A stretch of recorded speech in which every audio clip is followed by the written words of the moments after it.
Yo no les pude dar la clase, así que les había pedido que lean las presentaciones y que hoy las íbamos a comentar. Entonces, quería preguntarles a ver si habían tenido alguna dificultad con algún tema o algo les resultó complicado, que debamos puntualizarlo, digamos, en cierta medida.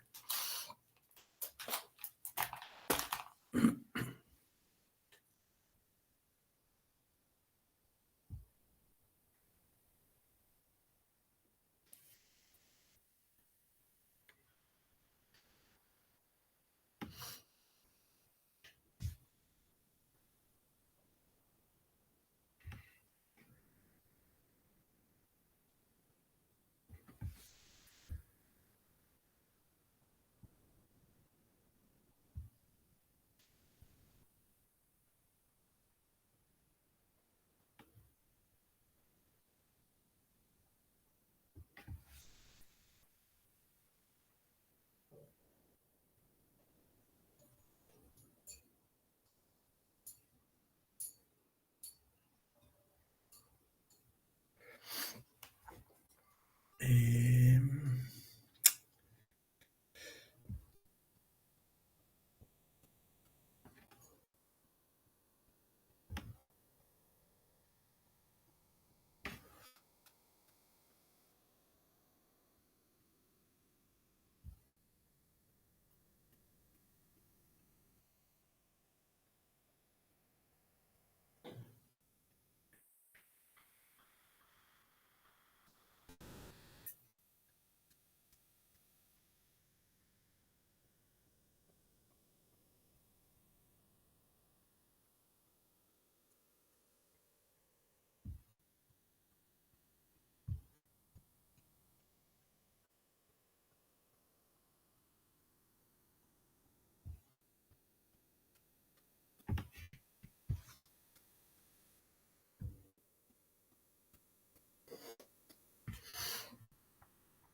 ¿Me están escuchando todos?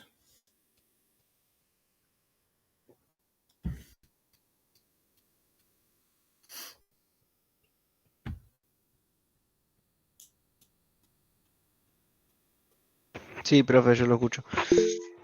Bien, Sí, se perfecto. escucha. ¿Pudieron ver las presentaciones de la clase pasada? ¿Las pudieron ver o todavía no? Y bueno, las vemos rápidamente en tal caso. Yo los leí muy por arriba, nada más. Porque Bueno, iba a esperar a la clase de consulta, a ver qué explicaba. bueno, vamos a hacer una cosa. El tema de hoy es un tema importante, pero continúa la próxima clase, así que les voy a rápidamente pasar las presentaciones de la clase pasada y después seguimos con la clase de hoy, o sea, con la clase que estaba preparada para hoy, que recién acabo de mostrársela porque estaba oculta, así que en el aula recién ahora ustedes la van a estar viendo, ya la tendrían que estar viendo ahora. Así que vamos primero que nada a la clase de la semana pasada. Voy a compartir mi pantalla y les muestro entonces en el aula cómo están las cosas organizadas. Eh, para esta clase y la que viene les voy a dar clase yo todavía. La siguiente, bueno, vamos a hablar, tenemos que tener una reunión con la profesora Quiroga, a ver si voy a seguir yo dándole clase o si ella les va a dar clase. Yo creo que ya la semana pasada les comenté que, bueno, ya me había salido la jubilación, así que en esta semana, a principio de semana, yo estuve por recursos humanos y bueno, me dijeron que ya no puedo poner más calificaciones. Así que todas las calificaciones que hemos puesto hasta ahora, no hay ningún problema, pero de ahora en más ya el responsable es el que va a estar a cargo del curso, que en el caso de ustedes va a ser la profesora Quiroga. la profesora Patricia Quiroga, que es la jefa de cátedra. Así que en principio, como ella estas 2 semanas no estaba en Buenos Aires, me pidió que yo le dé la clase, así que se las voy a dar yo, no hay problema. Y cuando ella vuelva, veremos a ver cómo seguimos adelante. ¿eh?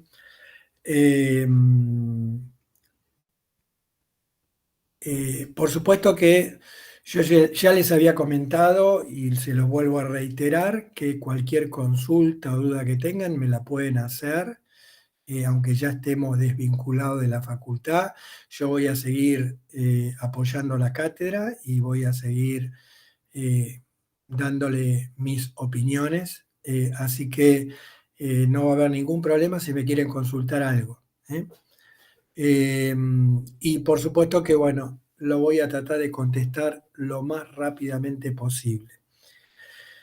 En principio, de acuerdo a lo que estuve hablando en el departamento de sistemas, creo que el mail me lo van a mantener, así que no hay problema que me lo envíen a este mail institucional. Así que ese mail todos lo tienen, así que cualquier consulta o duda que me quieran hacer, más allá que se la puedan hacer también a la profesora, por supuesto que si es de carácter administrativo, sí, soluciónenlo con la profesora, porque yo obviamente que le voy a comentar todo lo que habíamos conversado con ustedes, para que ella esté al tanto y que también adopte un criterio similar, pero más allá de eso, digamos, ella va a ser la responsable del curso y si les hace alguna modificación a algo que yo les haya dicho, ella es la jefa de cátedra, así que es la que tiene la última palabra. A punto de cerrar, Bien, te he dejado el link en las tarjetas entonces, y abajo en la descripción. les Ya se han apuntado más. en el aula los temas rápidamente y después ya voy a las presentaciones. La clase pasada, que era la última clase de la unidad 8, que era microprocesadores, instrucciones e interrupciones. Así que esta clase, que originalmente yo la daba todo de una sola vez, digamos, al principio, desde el año pasado decidí dividirlo en 3 presentaciones cortas,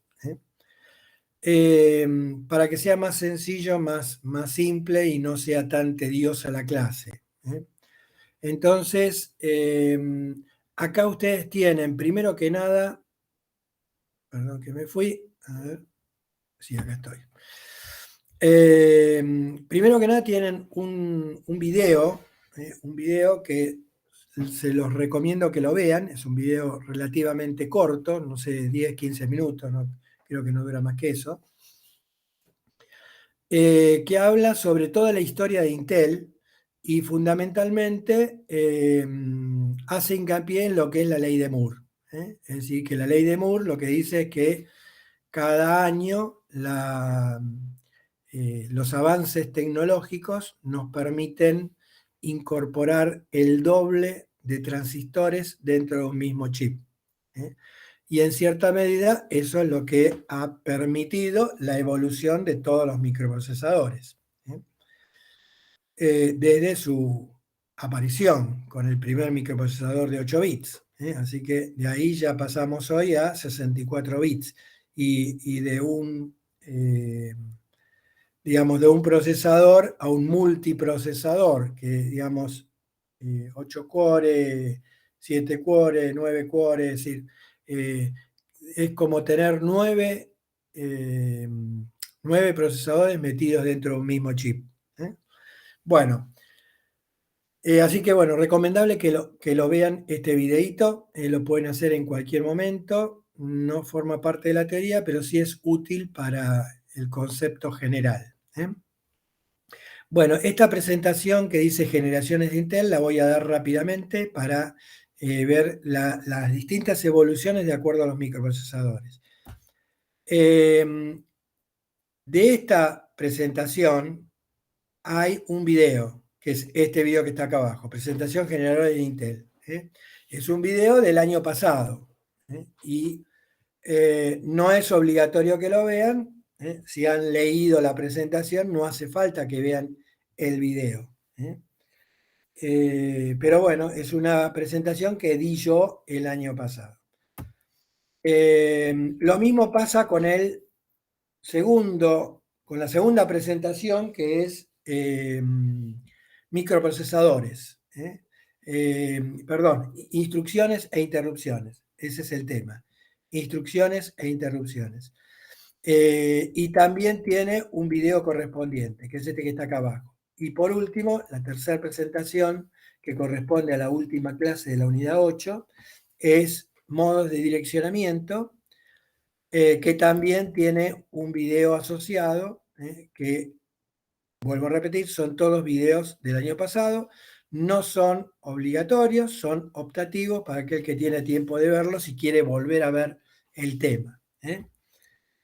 Bueno, después este es un documento de manejo de pilas, está en inglés, y lo mismo, pero traducido, es este documento de Word, que la idea es que vean el documento en inglés para tratar de acostumbrarse a los términos en inglés y que les resulte más fácil cuando ustedes están leyendo una documentación técnica que en general están en inglés.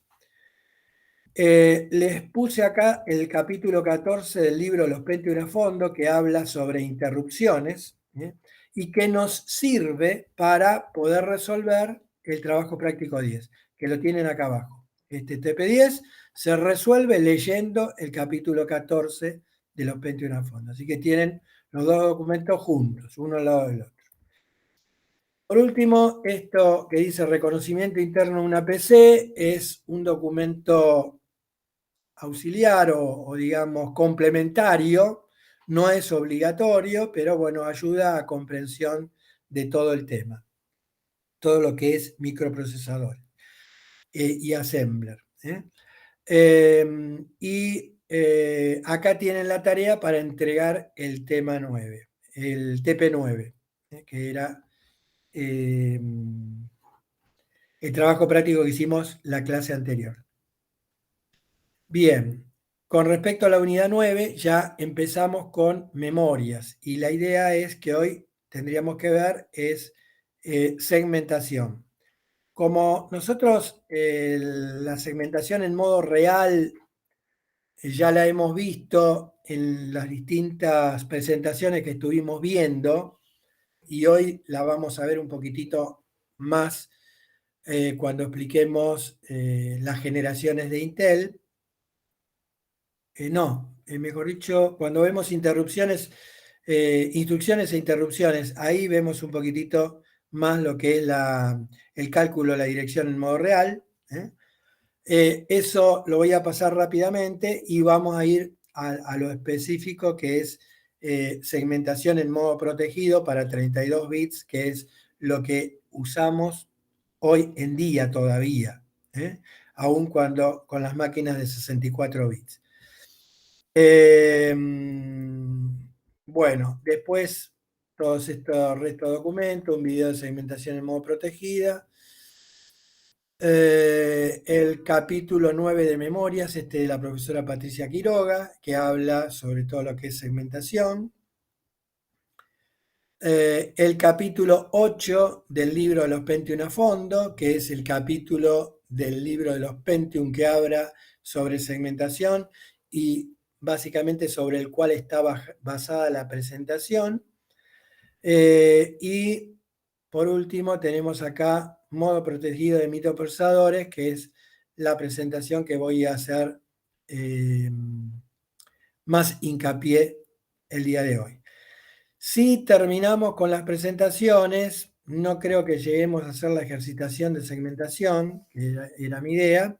En tal caso, la dejamos para la próxima clase, y la próxima clase veamos la ejercitación de segmentación y el tema que sigue, que es paginación.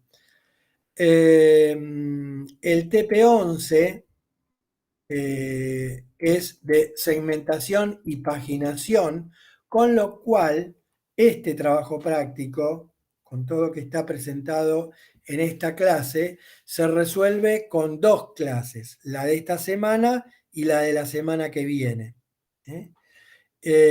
Así que estas dos, digamos, este TP se resuelve con 2 clases, porque hoy teóricamente estaríamos terminando con la parte teórica de segmentación, la próxima clase veríamos paginación y ahí entonces podrían terminar con este trabajo práctico.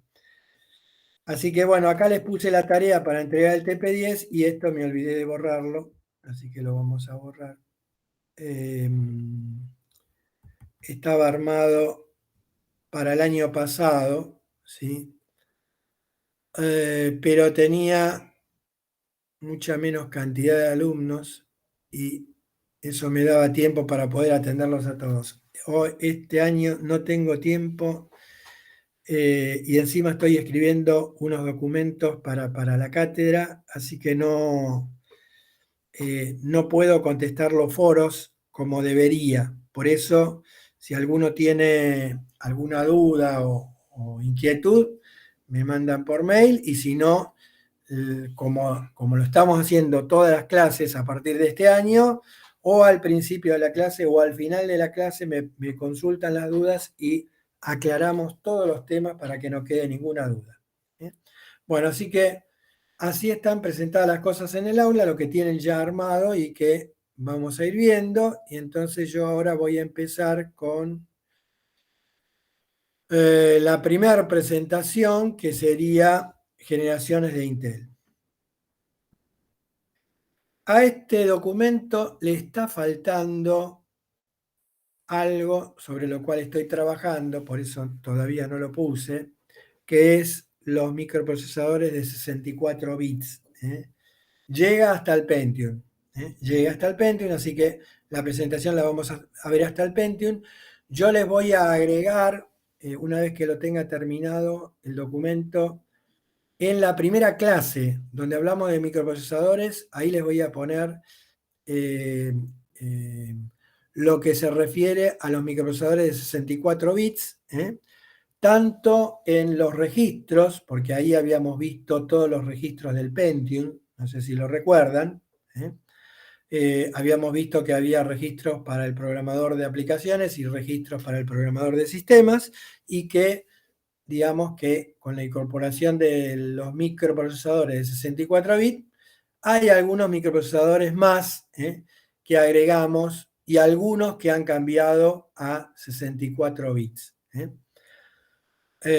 Bueno, comenzando con esta presentación y para hacer lo más rápido posible. Antes de empezar, ¿alguna consulta, alguna pregunta? ¿Alguien necesite que le aclare algo?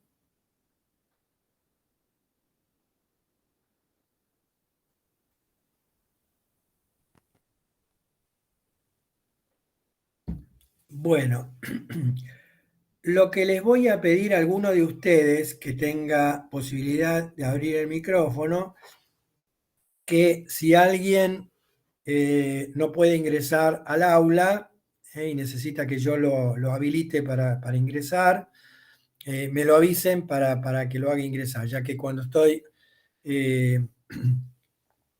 compartiendo la pantalla no puedo ver, digamos, el Meet, el del aula. Estoy viendo lo que les estoy presentando a ustedes. Bueno, para empezar entonces, todos los microprocesadores de Intel se ajustan a lo que es el modelo von Neumann, que acá tenemos lo que es la arquitectura de 3 buses, que tenemos una CPU. La CPU para el Pentium o para Intel sería el microprocesador, eso es la CPU. Tenemos un módulo de memoria y tenemos un módulo de entrada y salida, que en general está atendido por otro microprocesador, es decir, que es un coprocesador dedicado a lo que es la atención a los periféricos, o sea, a los dispositivos de entrada y salida. Entonces vamos a lo que es la arquitectura básica, que acá está dibujada de otra manera, pero es lo mismo que vimos con respecto a la arquitectura von Neumann. Tenemos la memoria principal es la memoria sobre la cual corren todos los programas. Tenemos el procesador, que es nuestra CPU, y tenemos una memoria, acá lo puso un módulo como memoria de entradas y salidas, pero que en cierta medida esta memoria es atendido por un coprocesador, que es un controlador de periféricos. ¿Por qué tenemos una memoria? Bueno, porque en general hacia la memoria, la información de entrada y salida va a transferirse en ráfagas.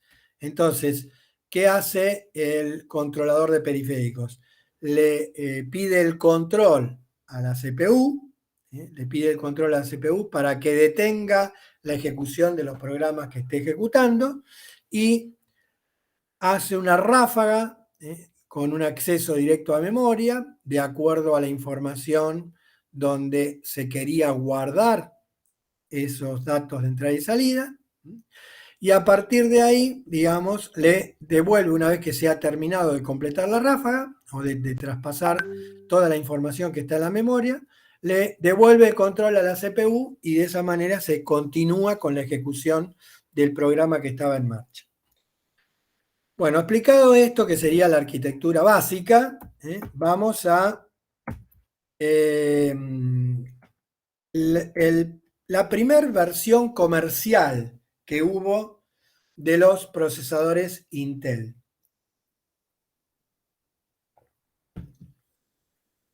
La primera versión comercial fue el 8086, ya que antes de eso hubo otro microprocesador, que era el 8080, y que era un procesador de 8 bits.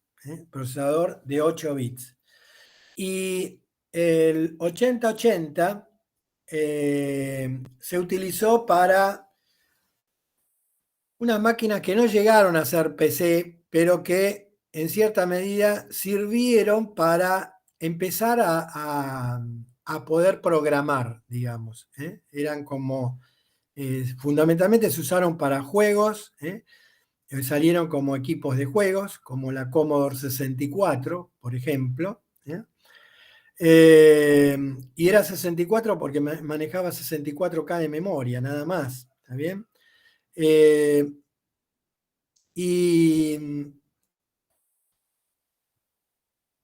digamos que, bueno, no eran PC. La primera PC de uso comercial fue la XT. Y esa traía ya un procesador 8086. El 8086 tenía un coprocesador para manejar lo que es la entrada y salida, que era el 8089. Y otro coprocesador, es decir, que la motherboard estaba compuesta de 3 microprocesadores, el 8086 como CPU, el 8089 para todo lo que era el controlador de periféricos o control de entrada y salida, y el 8087 para todo lo que era manejo en coma flotante o para manejar números reales. Es decir, todo lo que sean operaciones con reales lo hace el coprocesador matemático, como algunas funciones especiales que también son complejas, y para eso estaba el coprocesador matemático. Entonces, ¿cómo era la arquitectura del 8086? Estaba dividido en dos partes. Una parte que era la unidad de ejecución y otra parte que era la unidad de interfase con el bus. Entonces, la unidad de interfase con el bus me servía para todo lo que era el direccionamiento de la memoria, ya que yo tenía que acceder tanto a instrucciones como a datos manejados desde la memoria, por un lado, y por otro lado, todo lo que era el manejo de que venía de los dispositivos de entrada y salida. Así que esta unidad BIU, así se llama, BIU, es unidad de interfase con el bus, es la que se encarga, digamos, de lo que es la generación de las direcciones. Muy bien. En cuanto a la unidad de ejecución, va a tener un banco de registros, son los registros que nosotros habíamos visto particularmente para el Pentium. Ahora vamos a ver los registros que tiene, después en otra presentación, los registros que tiene este procesador. Y tenemos un conjunto de operandos que está ligado a la unidad aritmética lógica. Y por último, las señales o las banderas de estado que me permiten, digamos, en cierta medida, fundamentalmente hacer cortes en los programas cuando tengo que hacer saltos condicionales. La segunda arquitectura que generó Intel fue el 8286. Es decir, aun cuando el 8286 seguía siendo un procesador de 16 bits, este procesador tenía, digamos, o intentó mejorar el problema que tenía la XT, que era la poca capacidad de memoria RAM. Yo con el 8086 podía manejar 20 bits, que es como se trabaja en modo real, con 20 bits, y con eso puedo direccionar 1 mega. Pero los programas resultaban cortos y necesitábamos o requeríamos más memoria. Entonces ahí aparece el 8286, que me permitía manejar hasta 24 bits y con esto podía aumentar la RAM de 1 mega a 16 mega. Es decir, que la RAM se llevó de la XT a la AT, en la AT tenía el 8286, de 1 mega que manejaba la XT a 16 mega que manejaban las AT, las PCAT, así se llamaron.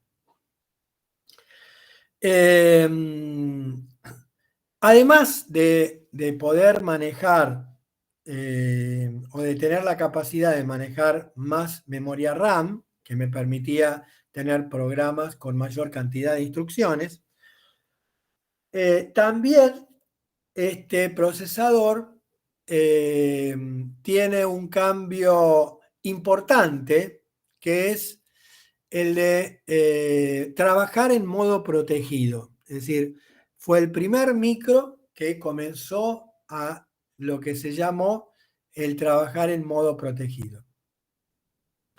Después esto se trasladó a los procesadores de 32 bits. Se siguió trabajando en modo protegido. ¿Está bien? De la misma manera, pero con registros de mayor cantidad de bits, y eso permitía aumentar no solo la RAM, sino también la capacidad de manejo de memoria virtual, que en el caso del 286 podía manejar hasta 1 GB. Es decir, que yo tenía 16 MB de RAM, pero en la memoria virtual podía tener hasta 1 GB de memoria disponible para almacenar ya sea datos o instrucciones. Bien, con estos equipos fue que apareció el Windows 3.0 primero, después 3.1 y después 3.11, y bueno, hasta que llegamos al Windows que estamos manejando hoy en día. Pero digamos que con 1 mega, con las viejas XT, no podía manejar, digamos, este tipo de programas que, bueno, requerían mayor capacidad de memoria. Bueno, en cuanto a los módulos que tenemos con el 8286, acá vemos que tenemos 4 módulos. Seguimos teniendo los 2 módulos que teníamos con el 8086, que eran la unidad de ejecución y la unidad de interfase con el bus. Esos 2 módulos se mantienen, son en este caso los 2 extremos de la línea de abajo, y se crean 2 módulos nuevos, un módulo que es la unidad de direccionamiento, la unidad de direccionamiento que me permite el manejo de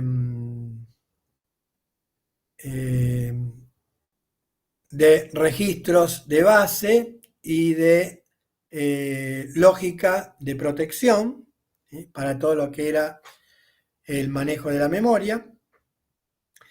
Y por otro lado, una unidad de decodificación de instrucciones que me permitía, en cierta medida, la ejecución de las instrucciones de forma más rápida. Bien. Después del 286, que vuelvo a repetir, era un procesador de 16 bits, ya pasamos al 386, que ya ahora es un procesador de 32 bits. El procesador ahora tiene 32 bits. Y en este caso, con 32 bits, pudimos manejar una RAM de 8 GB, que lo puedo manejar con los 32 bits que tiene el registro de direcciones, y manejar una memoria virtual con el mismo concepto que usábamos en el 286 de hasta 64 terabytes. Así que de 1 GB pasamos a 74 terabytes. Que para el entonces, es decir, cuando aparece este microprocesador, se pensó que era una memoria que nunca se iba a alcanzar, es decir, que siempre iba a sobrar memoria, 64 terabytes. Bueno, después empezó a salir internet, empezaron a salir las comunicaciones, empezaron a salir los videos en las computadoras, etcétera, etcétera, y eso hizo que cada vez requiramos mayor capacidad de memoria y hoy en día los 64 terabytes para un particular parecen muchos, pero para una empresa de repente pueden ser pocos. Así que hoy en día las PC modernas tienen discos rígidos de 200 teras, así que teóricamente hemos superado esta capacidad. Aún así, el direccionamiento sigue siendo de la misma forma, es decir, no ha cambiado el manejo de la memoria, y eventualmente yo lo que hago si tengo un disco de más de 64 teras es dividirlo en porciones de 64 terabytes, que es lo que me permite calcular el modo virtual. Entonces, yo selecciono primero qué módulo de mi disco voy a tomar y después lo traigo entonces como módulo presente, y lo puedo operar como si tuviese un disco de 64 terabytes. Bien.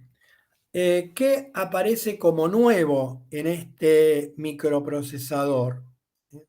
Fíjense en que acá tenemos 3 grupos o 3 módulos que están distinguidos por líneas de puntos, y que por un lado me dice la CPU. La CPU sería el microprocesador, la unidad de interfase con el bus, que aunque está separada, también podría considerarse que es parte del mismo chip, pero en este caso, bueno, se ha puesto en forma separada para, digamos, distinguir que es la unidad que lo que va a hacer es manejar las direcciones de todo lo que yo tenga que manejar. Así que eso es la unidad de interfase con el bus. Y por otro lado, el bloquecito que está a la derecha y arriba, que es el MMU, MMU significa Memory Manager Unit, y es la unidad de manejo de memoria encargada de todo lo que es el manejo de la memoria RAM y de la memoria virtual. Es decir, que la memoria virtual se trabaja como si fuese una extensión o una prolongación de la memoria RAM. La memoria virtual es una extensión de la memoria RAM, con lo cual para el microprocesador, aunque tenga un tiempo de acceso y un tiempo de transferencia de información, lo voy a manejar como si estuviese dentro de la RAM, con esta unidad de manejo de memoria. Bien, seguimos adelante. Después del 386 vino el 486. Y el 486, la diferencia que tenía con respecto al 386 es que tenía 2 microprocesadores incluidos en uno mismo, que era el 486. ¿Y qué procesadores eran estos? Bueno, el 386 original más el 387. Es decir, el microprocesador y el coprocesador matemático, ambos metidos todos dentro de un mismo chip. Y esto hacía o permitía que todas las instrucciones se ejecuten más rápidamente debido a que no tenía usos de los buses externos que me estarían limitando la velocidad, sino que en este caso todo el conexionado es interno y bueno, hay interconexión entre los distintos módulos que componen el microprocesador y de esta manera los tiempos de acceso, ya sea a los registros, ya sea a las unidades aritméticas, etcétera, es mucho más veloz, mucho más rápido. Bueno, por último, llegamos al Pentium. El Pentium como microprocesador, el 586, es decir, vino después del 486. Y la diferencia con el 486 es que incluyó dos memorias caché, una dedicada a las instrucciones, otra dedicada a los datos, de 8 KB cada una. Y todo eso estaba metido dentro del microprocesador. ¿Qué permitió estas memorias caché? Bueno, acelerar todo lo que era el proceso, tanto de manejo de datos como de manejo de instrucciones. Ya lo vamos a ver ahora cuando veamos direccionamiento, así que no voy a hablar mucho de esto, pero cuando veamos direccionamiento lo vamos a ver. Por otro lado, fíjense acá en el gráfico, que la conexión interna es de 256 líneas. Es decir, que la transferencia de información de un lugar a otra, yo, digamos, primero tengo que cargar un registro. Por ejemplo, este registro que dice registro de prebúsqueda, lo voy cargando con la información que me va llegando desde la memoria. Cargué este registro y cuando tengo cargado los 256 bits, cuando yo digo buscar la instrucción, automáticamente pasan los 256 bits que componen esa instrucción, pasan directamente al registro de instrucciones para ejecutar la instrucción. Perdón, en este caso es al revés. De la calle pasan al buffer de prebúsqueda y del buffer de prebúsqueda al decodificador de instrucciones. Pero, vuelvo a repetir, lo hace de a 256 bits, cosa que nosotros a través del bus de datos estamos manejando 32 bits. Y a través del bus de direcciones también estamos manejando 32 bits. Bien, bueno, aclarado entonces estos conceptos que hacen a las diferencias básicas entre un procesador y otro, vamos a la siguiente presentación.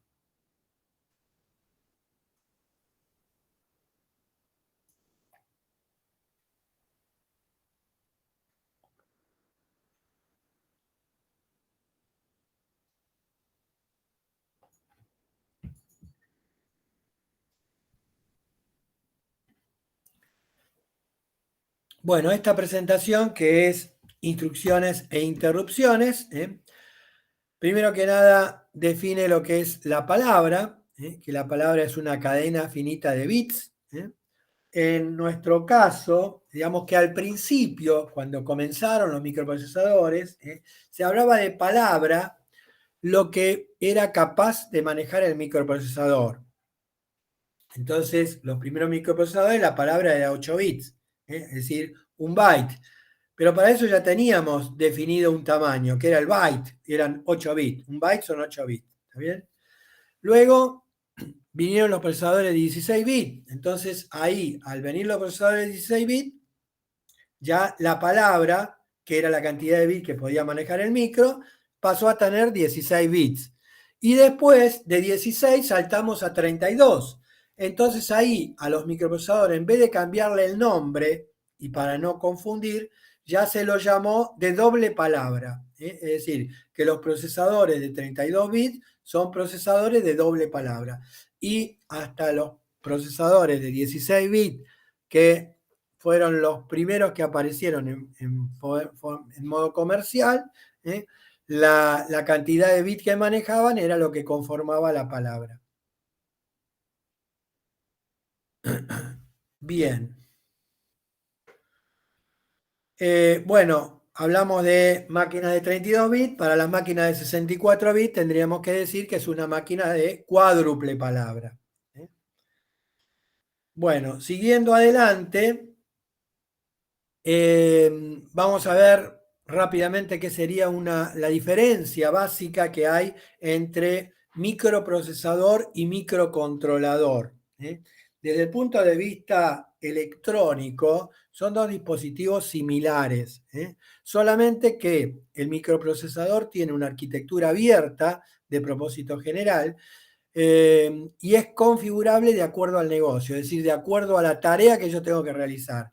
Mi programador es el que va a programar este microprocesador. En cuanto al microcontrolador, el microcontrolador es de un propósito específico, por lo tanto tiene una arquitectura cerrada. ¿Qué significa esto? Que una vez que yo hice un programa para manejar a ese microprocesador, ya no lo voy a poder modificar. Es un programa que queda fijo y siempre va a ser lo mismo. ¿Qué es o qué ejemplo podemos poner de microcontrolador? Bueno, por ejemplo, un microcontrolador encargado de mantener la velocidad de giro del disco rígido. Entonces, eso lo que va a hacer es chequear la velocidad y, bueno, aumentar o bajar la velocidad para que la velocidad sea constante. ¿Por qué necesitamos que sea constante? Bueno, porque yo tengo que leer información que está en sectores que son arcos de circunferencia, y que se tienen que mover con una velocidad constante para que yo pueda leer la información. Así que bueno, por eso también es importante que se controle esa velocidad.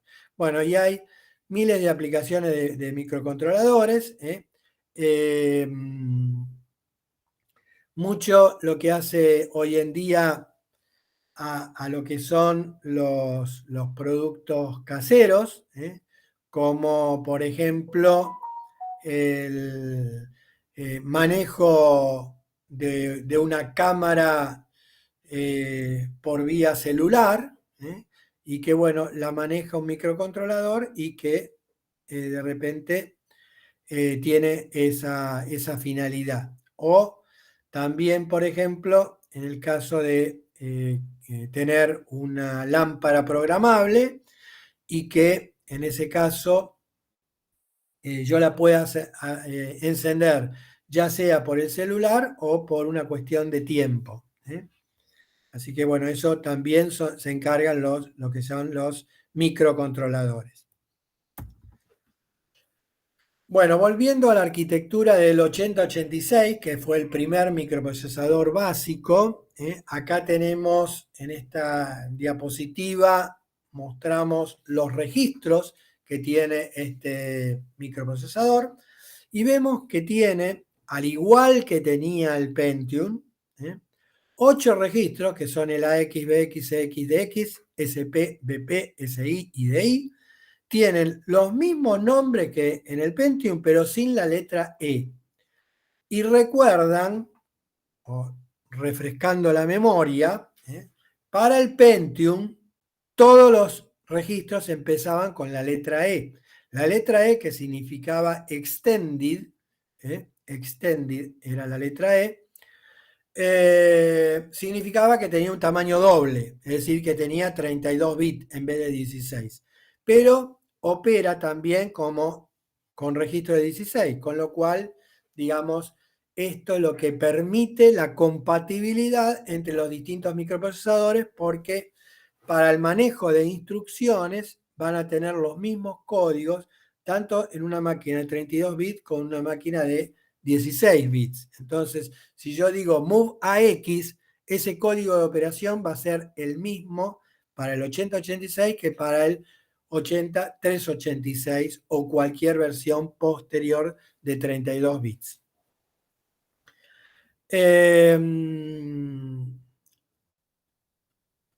Eso en cuanto a los registros que son de uso del programador. Entonces, estos registros son de uso del programador de aplicaciones. Y tenemos 4 registros de segmento, en vez de 6. En el Pentium teníamos 6, acá tenemos 4. Los registros de segmento son CS, DS, ES y SS. Estos registros también son los mismos que tenemos en el Pentium y también son registros de 16 bits, así que esto no cambia, es exactamente lo mismo. ¿Qué diferencia tenemos en el Pentium? Bueno, que tenemos 2 más registros para definir segmentos. Segmentos de datos, perdón, 2 registros más para definir segmentos de datos, que son el FS y el GS. O sea que los registros de segmento de datos son DS, ES, FS y GS. Bueno, por último tenemos también el registro puntero de instrucción, que es el que guarda la dirección de la próxima instrucción, y que es el registro IP. Este registro IP también puede ser un registro de 32 bits, sería el EIP en el caso del 386 en adelante, pero que también funciona como registro de 16 bits de la misma manera y por lo tanto, cuando yo estoy manejando instrucciones en modo real, voy a trabajar con la parte baja del registro EIP en el caso del Pentium. Bien.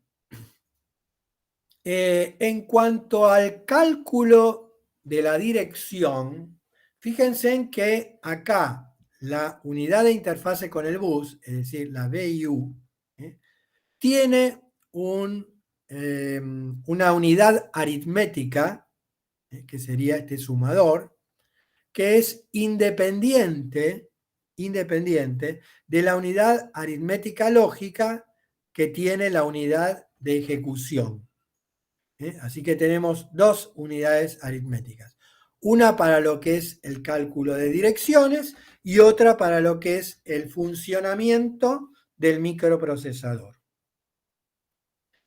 En cuanto al cálculo de direcciones, las entradas, es decir, los operandos que van a ser, por un lado, el registro de segmento y por el otro lado, el desplazamiento, que en el caso de una instrucción será el registro IP, en el caso de un dato puede ser el SI o el DI, y en el caso de registros de pila, que el registro de segmento sería el SS,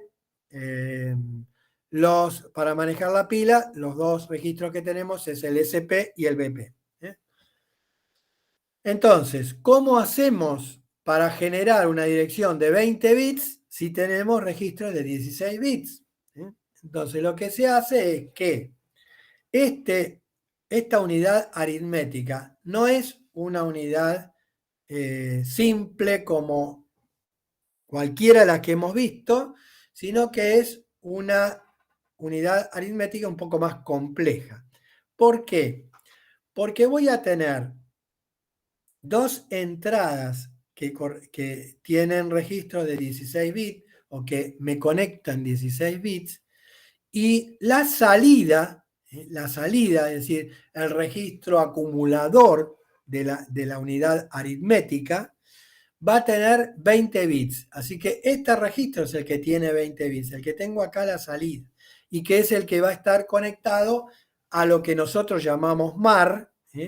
El MAR era el registro de direcciones de memoria. Entonces, eso es lo que me va a permitir direccionar e ir a buscar, ya sea una instrucción o ya sea un dato, a la memoria principal. ¿Cómo hacemos entonces para generar estos 20 bits? Lo que hago es poner el registro de segmento, acá cargo el registro de segmento y hago 4 desplazamientos a la izquierda. 4 desplazamientos a la izquierda. Al desplazar a la izquierda, lo que voy incorporando como valores menos significativos son ceros. Incorporo ceros.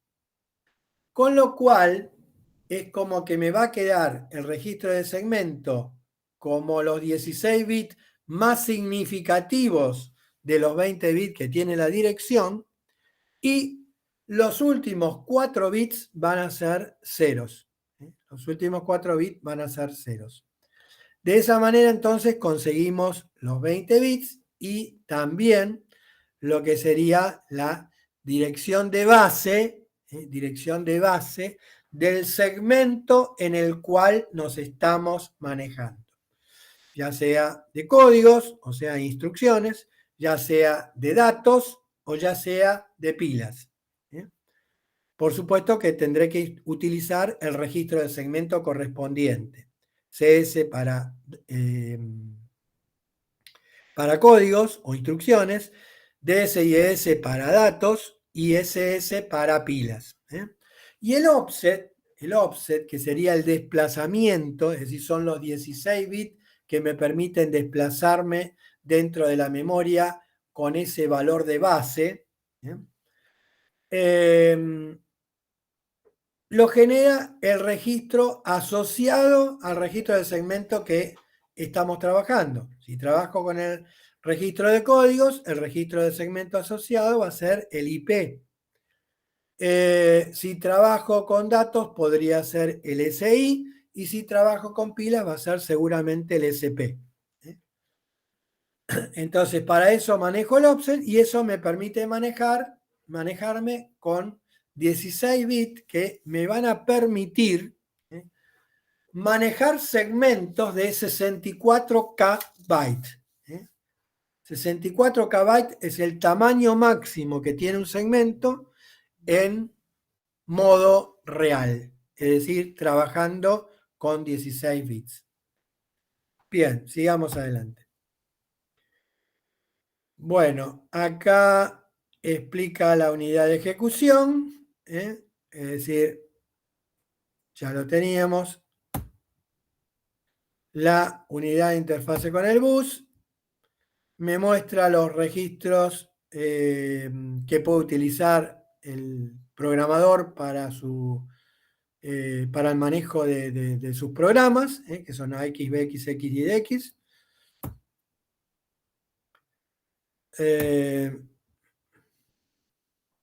Los registros de segmentos ya los vimos también, CS, DS. Para manejar instrucciones utilizamos CS e IP.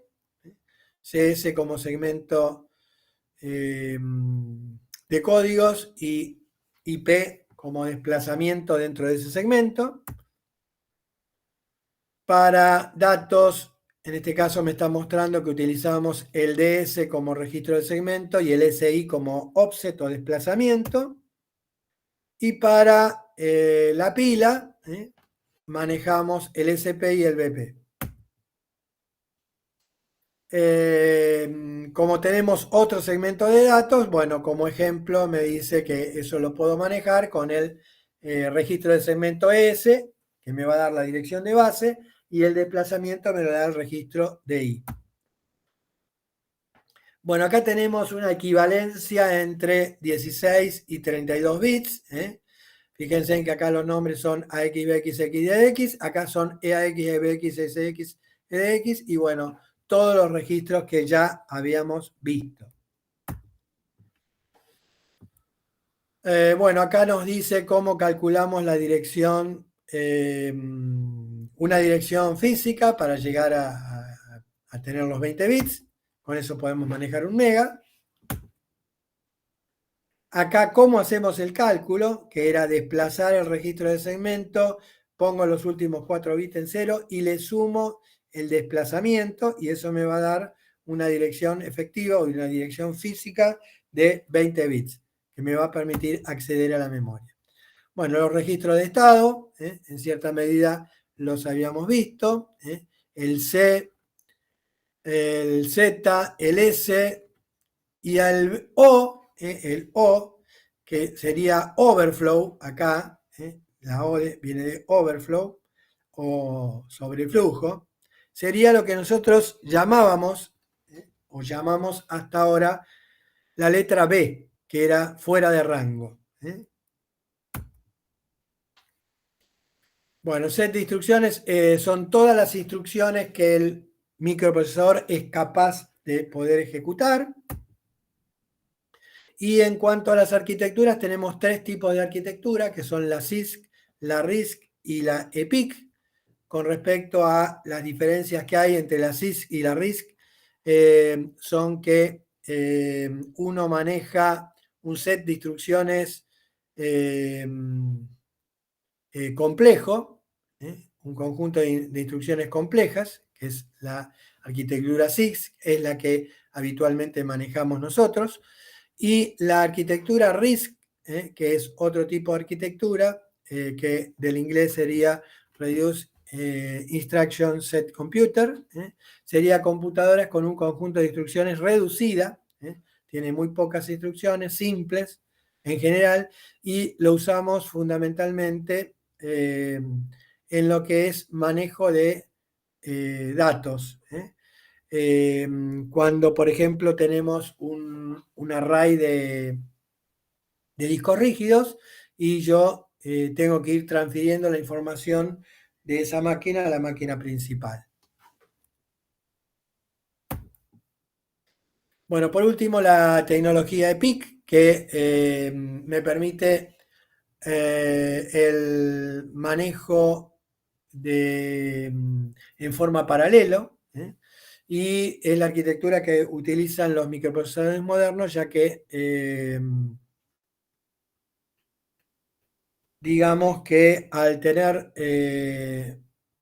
al ser múltiple core, que sería como tener muchos microprocesadores incluidos dentro de un mismo micro, eso hace que yo pueda correr tareas en paralelo, asignándole una tarea a cada uno de los módulos o de los distintos micros que conforman este nuevo microprocesador.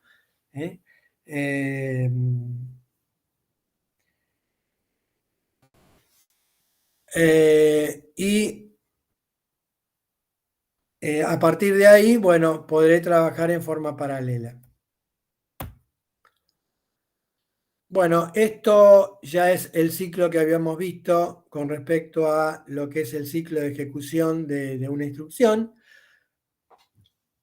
donde yo tengo una fase fetch o fase de búsqueda, una decodificación de la instrucción y una ejecución de la instrucción.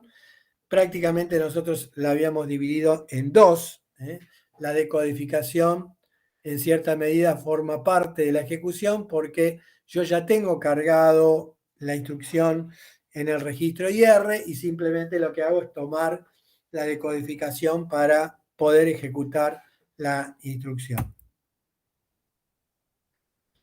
Bueno, ahora vamos a ver un concepto nuevo que es el de tratar de, con los medios que disponemos, aumentar la velocidad de procesamiento.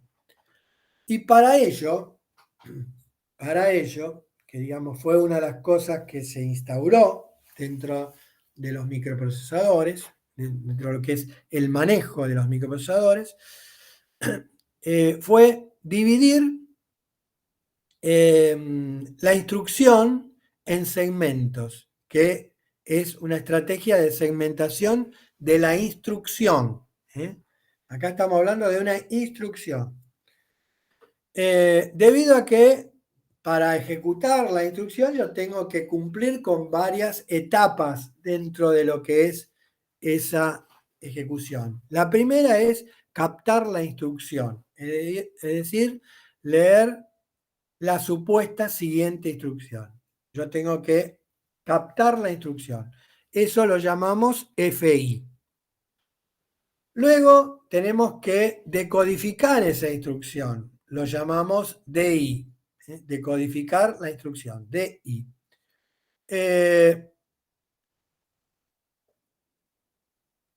¿Qué significa el decodificar? Significa determinar el código de operación y los campos del operando. Esto es lo que tengo que buscar dentro de la instrucción.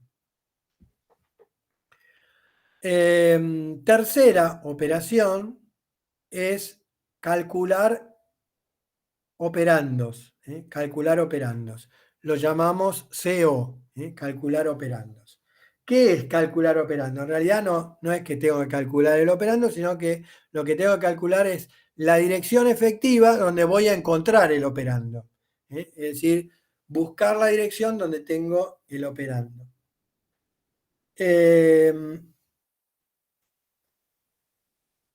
¿Por qué tenemos que hacer esto? Porque es un paso que se nos agregó con los microprocesadores que acabamos de ver, con las arquitecturas que acabamos de ver. ¿Y esto a qué se debe? Bueno, antes, con nuestro procesador X, con nuestro computador X, yo lo que hacía era directamente le pasaba la dirección que venía en la instrucción al MAR y eso me daba el operando.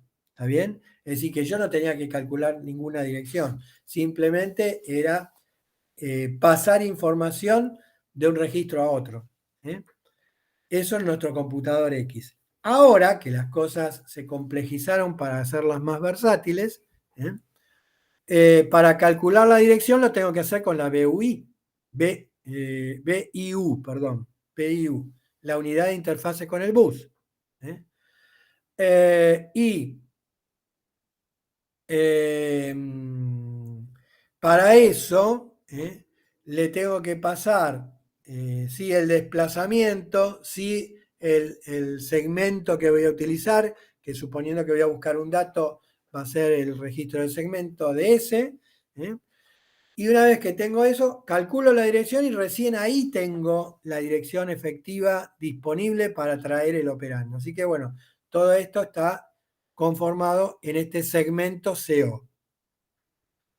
La cuarta operación sería captar el operando, que la llamamos FO. Captar cada operando de memoria. Los operandos en registros no tienen que ser captados. Es decir, ¿qué significa esto de captar el operando?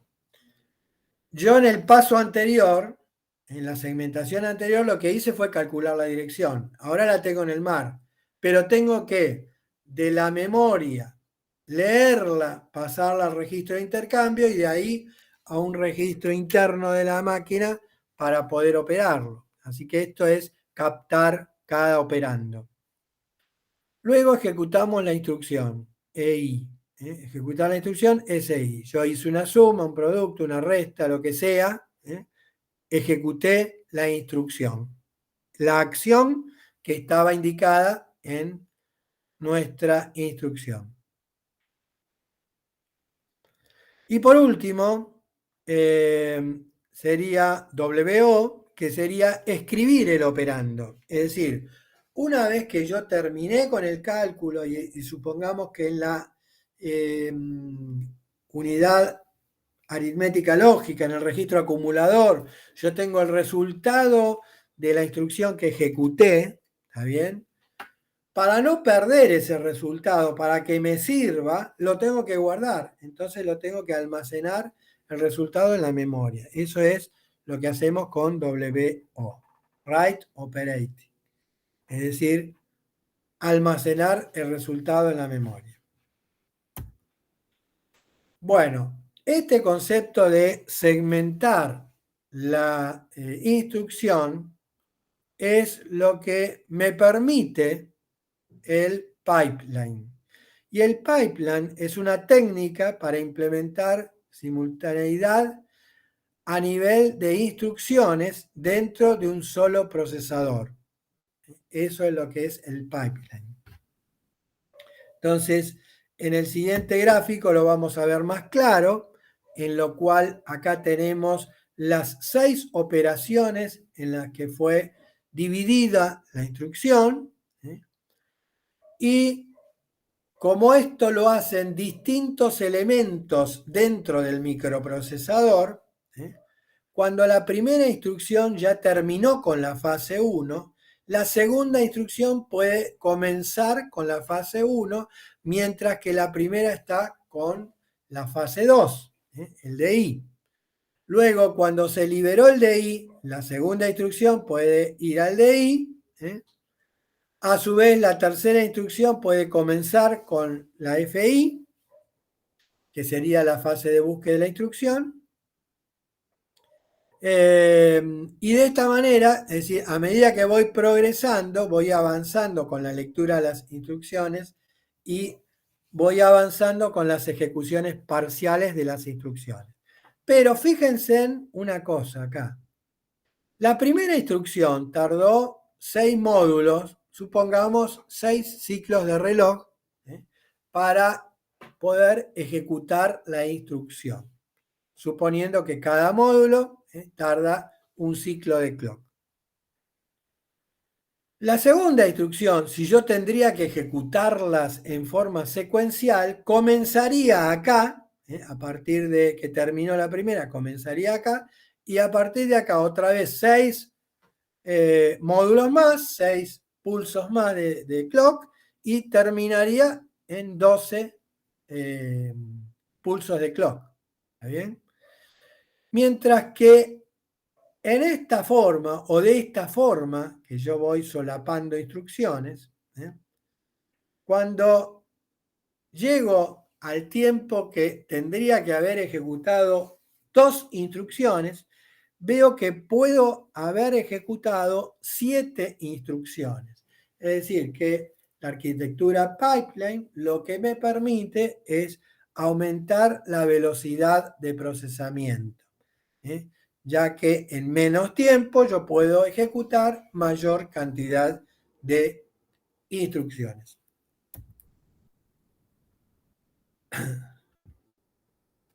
Puede haber una penalidad en el uso del pipeline en el caso de que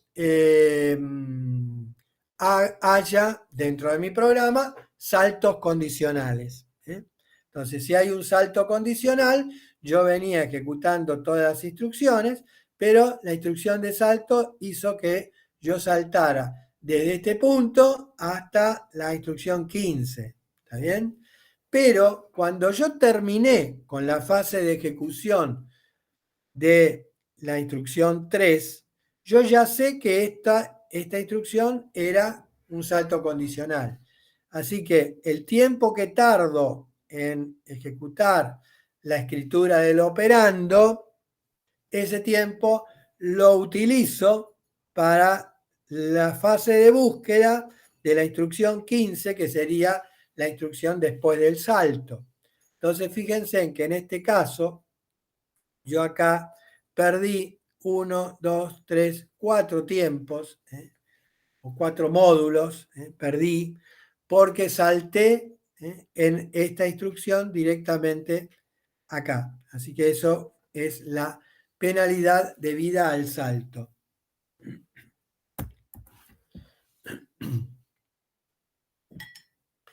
Bueno, en cuanto a lo que es el ciclo de ejecución de una instrucción, teniendo en cuenta que tenemos o que podemos tener ahora interrupciones.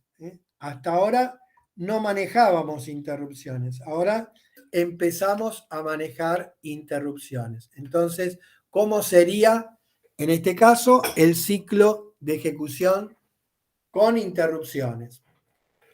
Comienza el programa, yo capto las instrucciones y las ejecuto. Capto y ejecuto. Vuelvo, capto y ejecuto.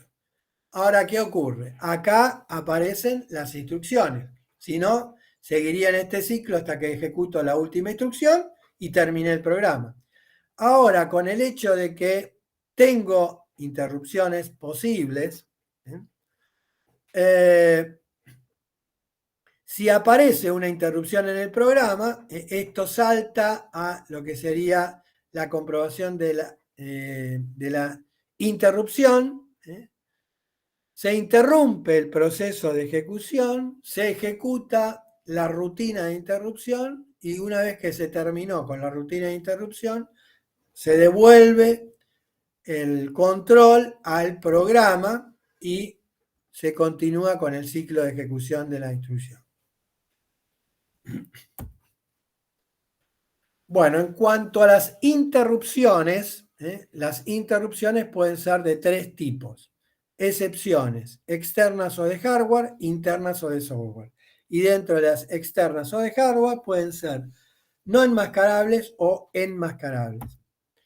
En cuanto a las interrupciones llamadas excepciones, son provocadas como consecuencia de anomalías que se producen y detectan durante la ejecución de un programa. Producto de faltas o errores, son las que se detectan en el proceso de decodificación de las instrucciones y son solucionables antes de ejecutarlas, antes de la ejecución. Son generadas en el momento de la ejecución y como un overflow o un direccionamiento erróneo.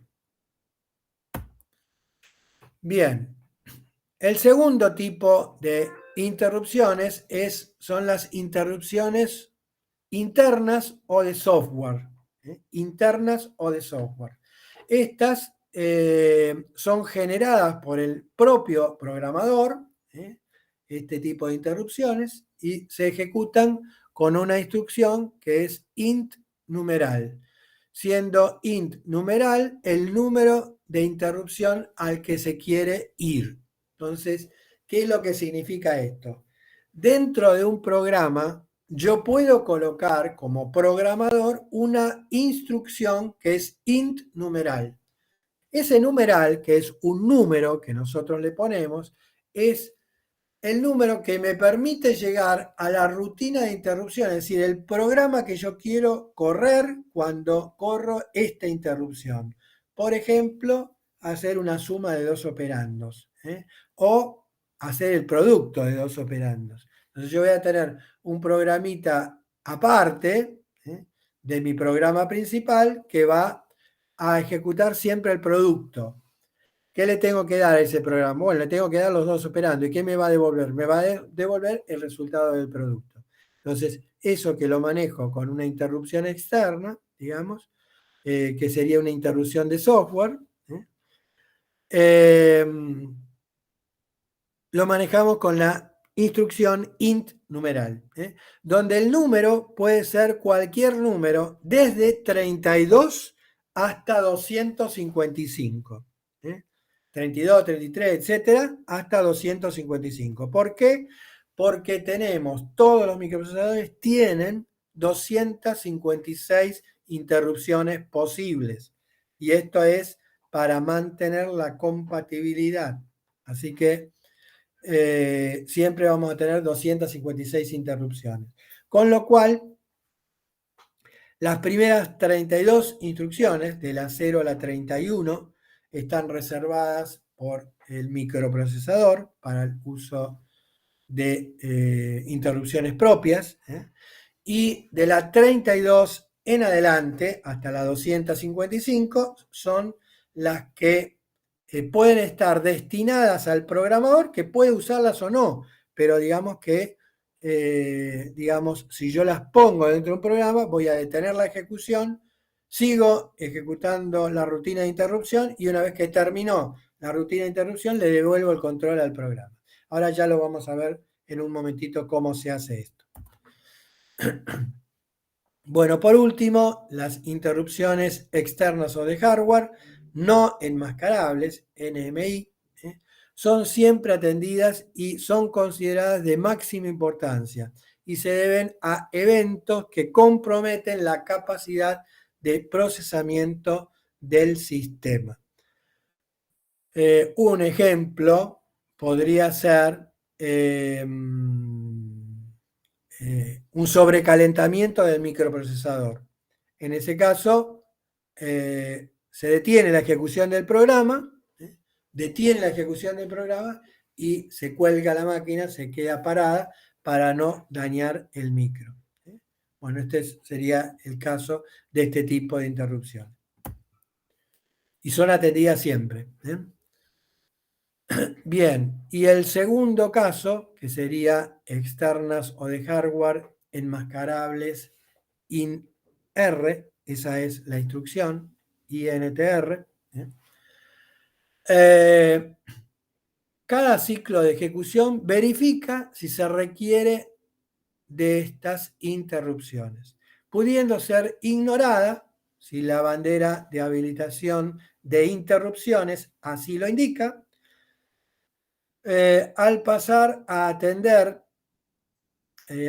ser atendidas, digamos, se ejecuta la interrupción, se deja el procesador paralizado hasta que se termine de atender la interrupción.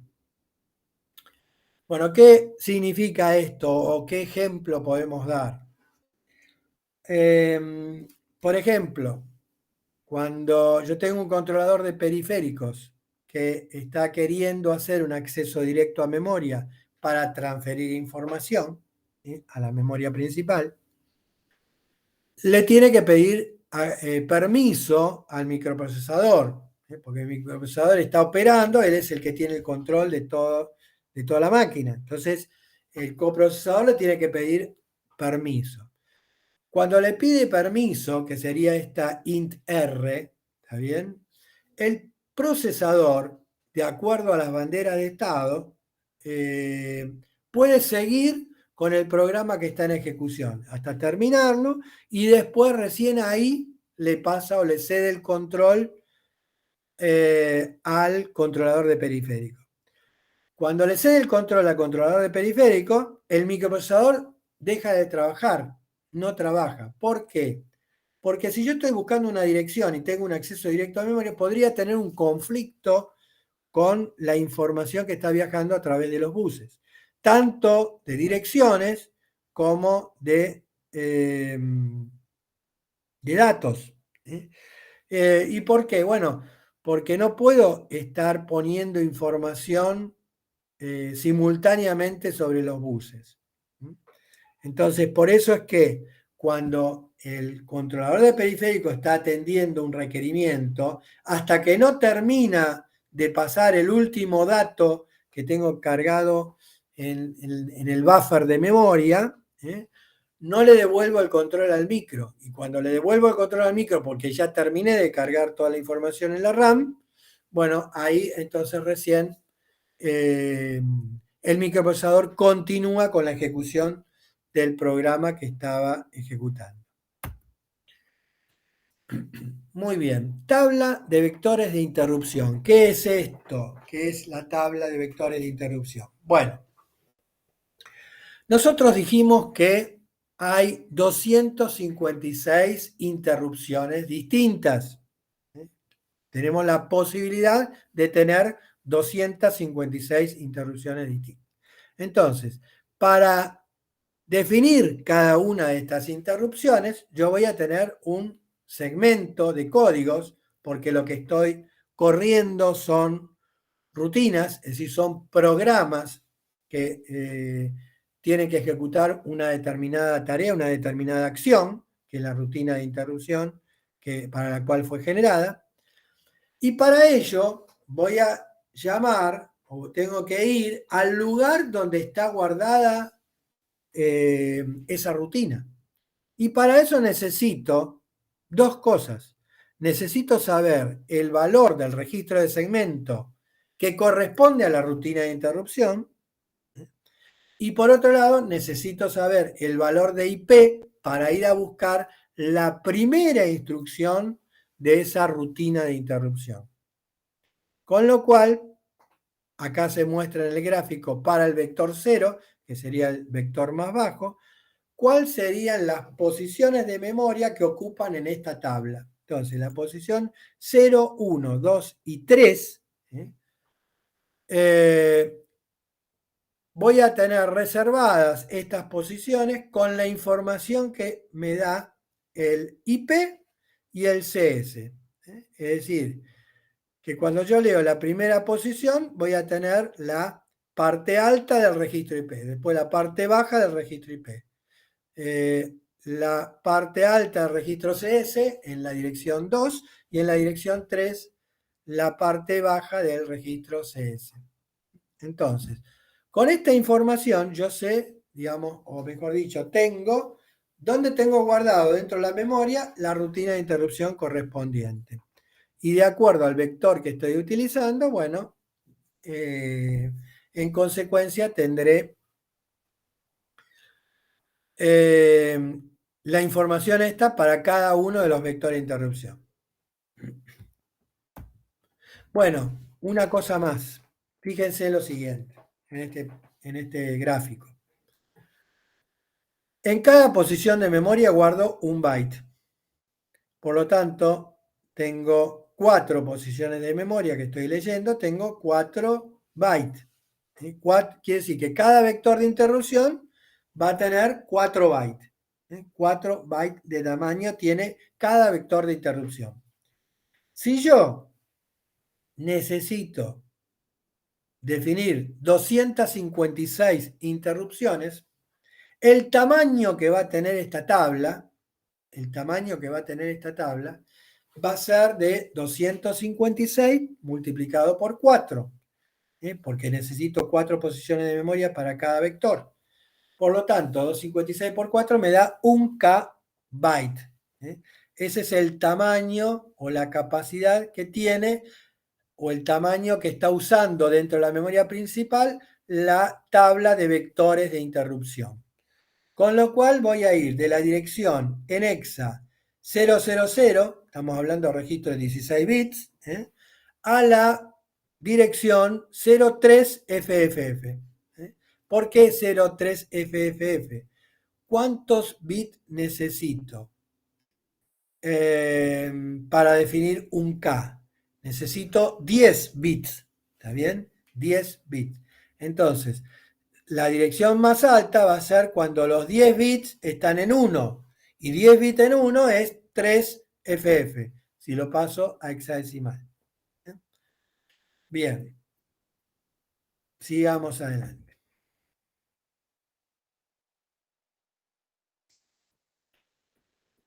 Bueno, esto es lo mismo que yo dije recién. Acá es cómo ejecutamos cada vector de interrupción cuando aparece una interrupción. Yo tengo el programa invocante o el programa que estoy ejecutando. Dentro de mi programa tengo una interrupción int numeral. En este caso el numeral es 16 en hexa. Y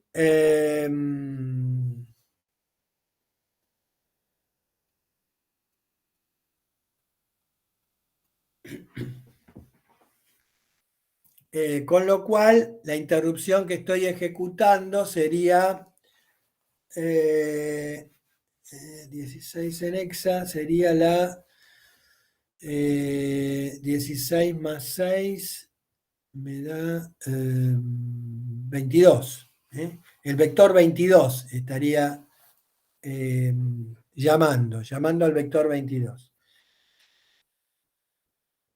Muy bien, entonces, primero que nada, cuando aparece la interrupción, lo primero que hacemos es guardar en una pila, lo que sería el stack, guardo la dirección que está acá en forma segmentada, es decir, el registro CS y el registro IP, lo guardamos en una pila, que sería la dirección que tiene que volver después que termine con la rutina de interrupción. Entonces, esos valores los guardo en una pila. Fíjense cómo quedó guardado en la pila, 0915, esto es la posición alta del CS, la posición baja del CS, después la posición alta del IP y la posición baja del IP. Eso, de esa manera lo cargamos en la pila. Una vez que guardé entonces en la pila la información de la siguiente instrucción, ahora sí me voy a buscar el vector de interrupción. O sea, voy a la tabla y busco el vector de interrupción. Cargo en el registro CS y en el registro IP los valores que obtengo del vector de interrupción y ejecuto la rutina de interrupción. Toda rutina de interrupción, todas, absolutamente todas, terminan, la última instrucción es IRET, la instrucción de retorno de la interrupción. Es decir, cuando yo termino, ejecuto el IRET. ¿Y qué hace la instrucción IRET?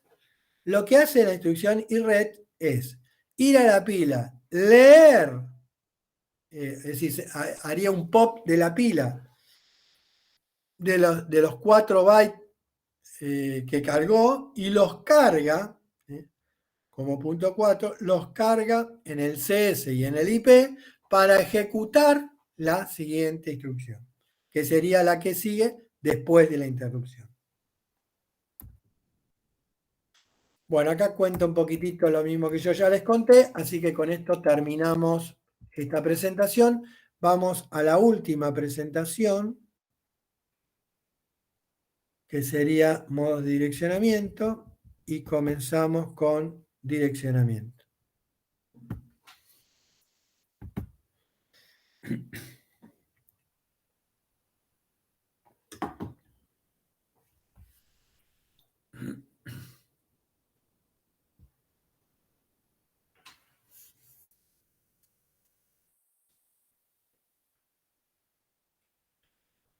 Bueno, modos de direccionamiento. Acá vemos, repasando lo que es el ciclo de instrucción, que ahora, digamos, esto era mi ciclo de instrucción, aparecieron las interrupciones.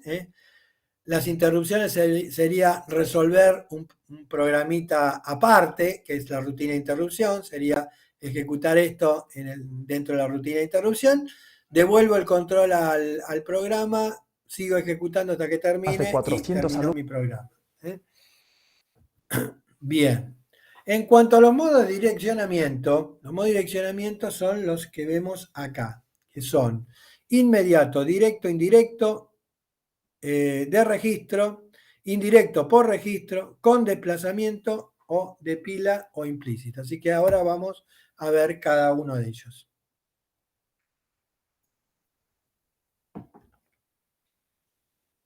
El primer modo de direccionamiento es el inmediato.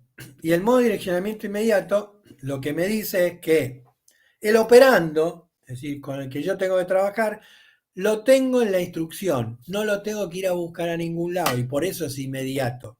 En la instrucción está el operando. Fíjense que acá se muestra en este gráfico.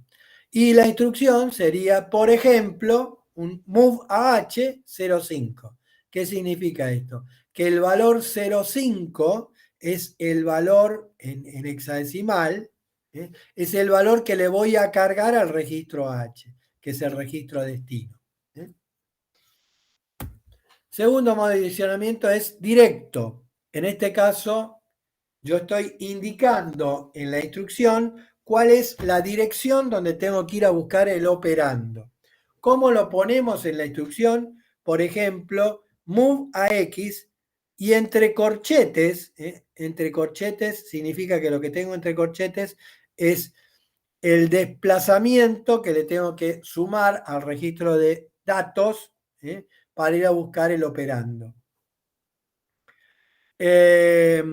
Entonces, en este caso, bueno, el operando está en la memoria, pero la dirección la tengo en la instrucción. Directo, modo directo. Modo indirecto, modo indirecto.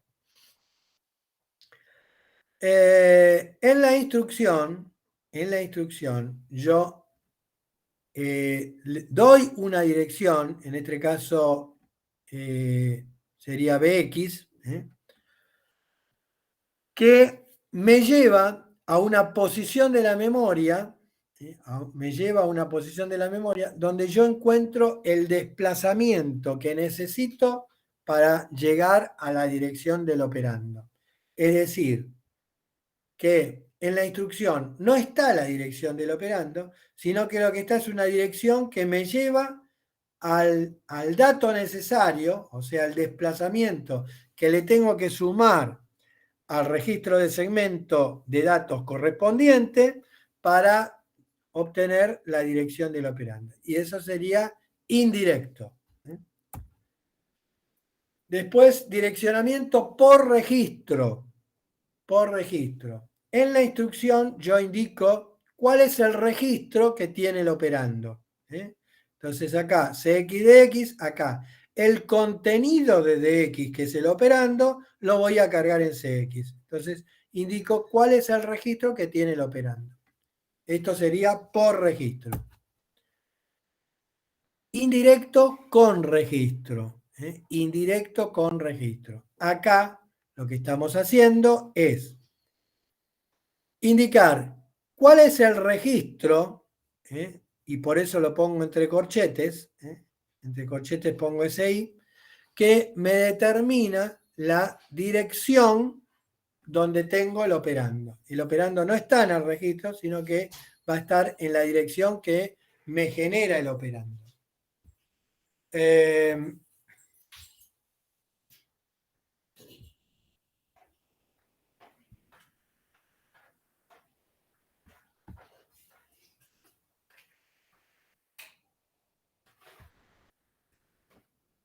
En un minutito continúo.